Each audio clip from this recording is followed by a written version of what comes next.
The original ಆಭರಣ ವತಿಯಿಂದ ಬೆಂಗಳೂರಿನ ಜಯನಗರದ ಆಭರಣ ಜ್ಯುವೆಲ್ಲರ್ಸ್ ಶೋರೂಮ್ನ ವಾರ್ಷಿಕೋತ್ಸವದ ಪ್ರಯುಕ್ತ ಪೂರ್ಣಿಮಾ ಕನ್ವೆನ್ಷನ್ ಹಾಲ್ನಲ್ಲಿ ತುಳುನಾಡಿನ ಸಂಪ್ರದಾಯವಾದ ಆಟಿಡುಂಜಿ ದಿನವನ್ನು ಸಂಭ್ರಮದಿಂದ ಆಚರಿಸಲಾಯಿತು. ಆಭರಣ ಜ್ಯುವೆಲ್ಲರ್ಸ್ ಸಂಸ್ಥೆಯನ್ನು ಮುನ್ನಡೆಸುತ್ತಿರುವಂತಹ ಸುಭಾಷ್ ಎಂ ಕಾಮತ್, ಮಹೇಶ್ ಎಂ ಕಾಮತ್, ಸಂಧ್ಯಾ ಎಸ್ ಕಾಮತ್, ಆಕಾಶ್ ಕಾಮತ್, ಅದ್ರಿತಿ ಕಾಮತ್ ಅವರು ದೀಪ ಬೆಳಗಿಸಿ ಕಾರ್ಯಕ್ರಮಕ್ಕೆ ಚಾಲನೆ ನೀಡಿದರು. ಆಷಾಢದಲ್ಲಿ ಆಚರಿಸಲಾಗುವ ಕರಾವಳಿಯ ಬೆಂಗಳೂರಿಗೆ ಸಂಪ್ರದಾಯವನ್ನು ಪರಿಚಯಿಸುವ ಉದ್ದೇಶದಿಂದ ಆಭರಣ ಜ್ಯುವೆಲ್ಲರ್ಸ್ನಿಂದ ಮೊದಲ ಬಾರಿಗೆ ಗ್ರಾಹಕರು ಹಾಗೂ ಜನರನ್ನು ಆಹ್ವಾನಿಸಲಾಗಿತ್ತು.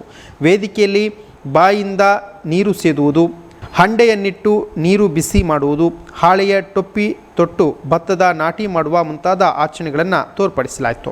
ಅಲ್ಲದೆ ಆಷಾಢ ಮಾಸದಲ್ಲಿ ಪ್ರಾಚೀನ ಸಂಪ್ರದಾಯದಂತೆ ಆಟಿಕಳಂಜ ಆಚರಣೆಯನ್ನು ಮಾಡಲಾಯಿತು. ವೇಷಧಾರಿಗೆ ಕಾಮತ್ ಕುಟುಂಬಸ್ಥರು ಸಂಸ್ಕೃತಿಯಂತೆ ಉಡುಗೊರೆ ನೀಡಿ ಗೌರವಿಸಿದರು.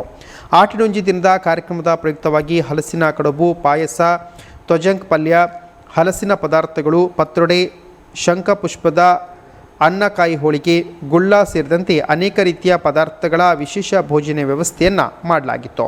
ಇದರ ಜೊತೆಗೆ ಕರಾವಳಿಯ ಮನೆಗಳಲ್ಲಿ ಹಿಂದೆ ಪ್ರತಿನಿತ್ಯ ಉಪಯೋಗಿಸುತ್ತಿದ್ದ ವಸ್ತುಗಳ ಪ್ರದರ್ಶನವನ್ನು ಏರ್ಪಡಿಸಲಾಗಿತ್ತು. ಅಡುಗೆ ಮನೆಯ, ಕೃಷಿ ಕಾಯಕದ ಹಾಗೂ ಪೂಜಾ ಸಾಮಗ್ರಿ ಸೇರಿದಂತೆ ಇತರೆ ಅಪರೂಪದ ಸಾಂಪ್ರದಾಯಿಕ ವಸ್ತುಗಳು ಗಮನ ಸೆಳೆದವು. ಆಭರಣ ಜ್ಯುವೆಲ್ಲರ್ಸ್ನಿಂದ ಆಗಮಿಸಿದ ಗ್ರಾಹಕರು ಜನತೆಗಾಗಿ ಒಡವೆಗಳ ದರ ಊಹಿಸುವ ಸ್ಪರ್ಧೆಯನ್ನು ಆಯೋಜಿಸಲಾಗಿತ್ತು.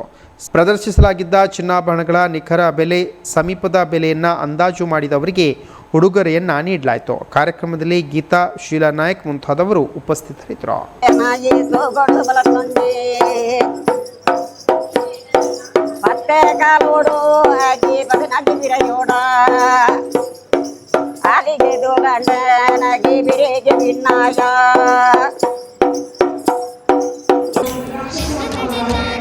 Show